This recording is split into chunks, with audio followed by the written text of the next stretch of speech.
So hello guys, welcome back to my channel. So unexpectedly, what I have here today is the 2017 Toyota Hilux 2.4 4x2 G automatic. Yeah, so if you remember from my Fortuner G review that had the same engine as this, so as well I have a walk around review of that. Link of that will be the description down below. So literally my wish came true that I'll be driving the 2.4 liter engine, and to my surprise the Hilux's hood is much heavier than that of the Fortuner, weirdly. So powering this, hence the name, it's a 2.4 liter turbocharged 4-cylinder diesel engine that produces 150 horsepower and 400 newton meters of torque. And like that of the Fortuner G, the current one by the way, this one is as well mated to a 6-speed automatic transmission. So apologies for the background noise, I am literally in the middle of Pasong Tamo. This is an owner review. I'd like to thank them so much, the father and son team, for making this walk around review possible. So being their personal car, of course you can see there's been a lot of modifications done to this Hilux G. But that's the beauty of one of these base models, because the absolute base model of a Hilux is the E variant by the way. So as well, not much amenities with this G variant. So they decided to play a bit here with the exterior.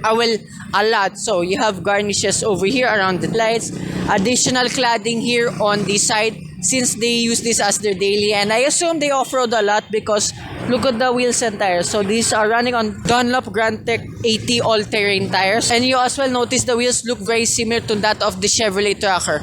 I wonder why. I'll never know.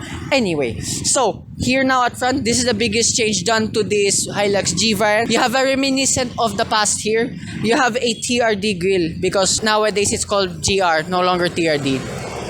Like with all Hiluxes, the ground clearance is among the tallest in its class. This one stands at 279 millimeters. No changes done here to the suspension shock absorbers. So that's why I'm a bit excited, even though this is a 2017 model, because this is one of the early Hiluxes and second only to the base model too.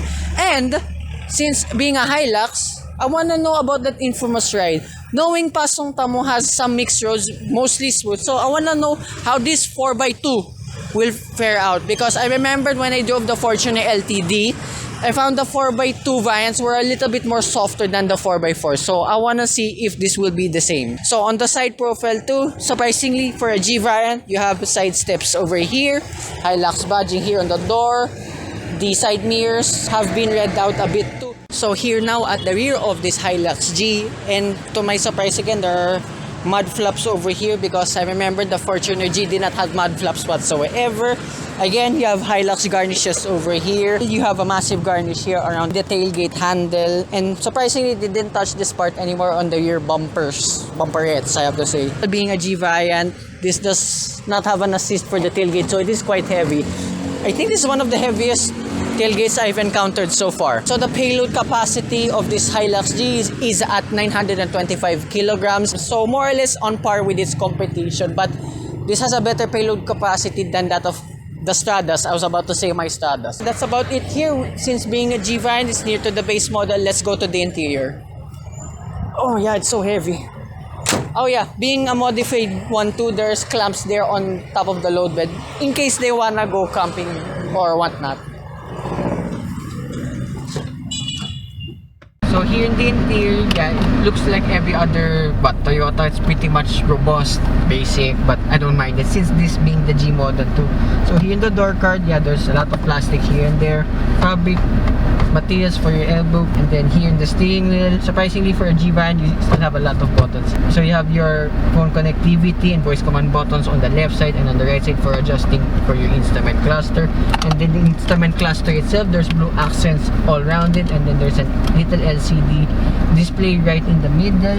And then here, like with every other old Toyota, here on the left side you have cup holders on either side. Above here you have your digital clock. I do miss that in my, of course, you know me, I still own a very old Toyota. Further down below you have your 7-inch infotainment system. There's nothing much you can do here. There's no Apple CarPlay, Android Auto. Further down below you have your air conditioning controls, and as well being the 4x2 model, further down below there's a lot of blank buttons, but you have 12-volt sockets on either side, one USB port and an aux cord. There's a phone to adjust there too, cup holders, and around here in the gear shift you have your eco mode and power mode. Can't wait to try that later. Further behind, you have cubby space here, manual handbrake, and then here's center console back. Okay, pretty decent. Above here, you have your lights, sunglasses holder, and then visors, ticket clip holder. Don't extend, but again, it's fine. Then glove box says, remember this is still the double layout. Okay, pretty decent. So since we're here in the rear seats, I have enough feet room and knee room, headroom, just already. It's pretty much like every other pickup truck. Surprisingly, behind both seats you have 4kg hooks. With every other Toyota, like with the Fortuner and Innova, the hooks are set really low. I wish they were a bit higher here, like with the Isuzu D-Max or a Mazda BT50. And then there's a central armrest right there with my big water jug too. And then the door cards pretty much the same like the ones in front. So we have small cubby space and cup holders on each side. My big water jug still fits. So without further ado, let's go for a drive. So driving this now, or the aircon so you can hear me. So another thing I didn't notice too. So already backing up here from the car park, there is no reverse camera whatsoever. And these parking sensors, what I know of are modified too. Don't have sensors in the first place too. And first impressions immediately, I noticed the steering wheel is pretty heavy, but that's given. Of course, this is a Toyota pickup truck. And then the brakes, okay, a little bit mushy, but it's alright. So happy since it's a little bit empty. Sport mode, and then power mode. Oh, we're in fourth gear. Let's try. A little bit delay, but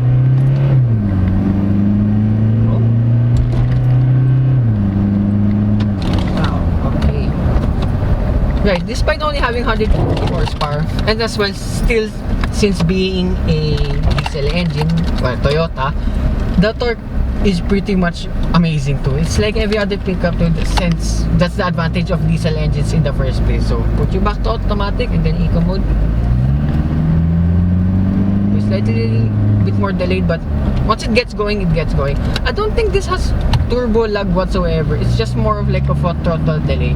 Here at the speed, yeah, there's slight turbo lag only. Like for it now, takes like a second or so to kick down, but it's fine. And surprisingly too, being a 6-speed automatic transmission, yes, being only a 6-speed, the gearing is actually not too long what I expected. Yes, it's kind of long, but against like some of the cars that I've driven with 6-speed autos, yeah, this is kind of short for what this is. And then the ride, of course, it's a Hi-Lux. I keep complaining like literally every pickup truck review I do. Yeah, it's kind of bumpy, it's jittery, it's bouncy, but for me, having driven a lot now, I guess it's not so bad. I think here being in front, like my case with the Toyota Innovas, and then yeah, I think the rear will be a lot more bouncy than usual for obvious reasons. And then here eco mode and then manual mode. There's a little bit delay, but it again, it's not so bad. Yeah, of course, power mode and then manual mode would be the most sportiest setting. But surprisingly, I never expected to drive an ordinary Hilux, yet alone it's still one of the least powerful engines, the 150 horsepower van. It's still good, I have to say. And then here, bumpy part from this. Test out the suspension now. I mean, yeah, look, bouncing here and there, but it's definitely fine for me since I'm so used to driving pickup truck now. Oh my gosh, yeah, look at the bounce here and there.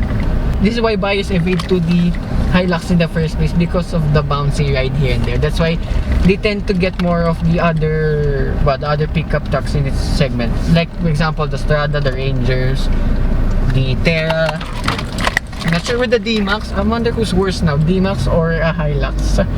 But then again, people won't still buy this in the first place because it's a Toyota Hilux, one of the most indestructible cars in the world.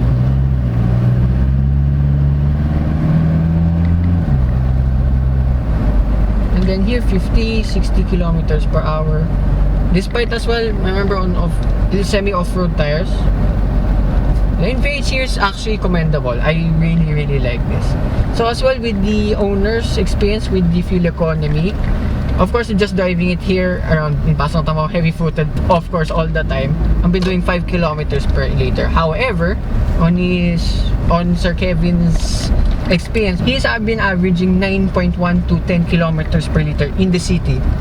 pretty amazing too for this Toyota Hilux. And then for highways things, you can get as much as like 13 to 15 kilometers per liter, which isn't too shabby for what this is. Then body lean, of course there is. It's a pickup though. Surprisingly peppy too, even though this is like not the most powerful Hilux in its class, but still gets the job done surprisingly. So that concludes my review of this 2017 Toyota Hilux G 4x2 automatic. So I'd like to thank Sir Kevin Maribao. So actually leave his contact details down below and check out where he's working at. And as well, I did a review of his personal car too, a Chevrolet Spin LTZ. Link of that will be in the description down below.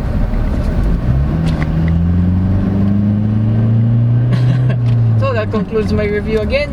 I hope you get more Toyotas on my channel. Check out my recently released Toyota Innova Zenix reviews. So hope you guys like and subscribe, and I will see you with more future car reviews and Toyota reviews. Bye bye.